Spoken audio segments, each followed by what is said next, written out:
Alright, after exploring Devilstown or Varoš, it's about time to go in another place again and check it out.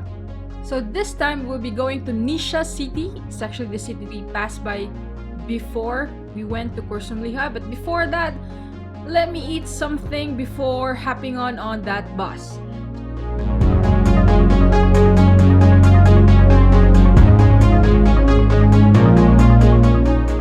So after an hour and a half, I'm already in Niš City. And oh yeah, while walking to my hostel, I saw this bakery and I cannot help myself but stop and look at it. Yeah, so among these pastries, I actually choose Burek because many people are buying it. It actually tastes good. It has ham on it and some cheese and the bread on it. Alright, so after that, I already reached my hostel. Check it in. It's actually a nice place and I will be sleeping in this one of the bunk beds. It's actually very cozy and it is spacious. At the same time, they have nice decorations. I like the world map in the entrance. Alright, so basically that's my first day on Niš City.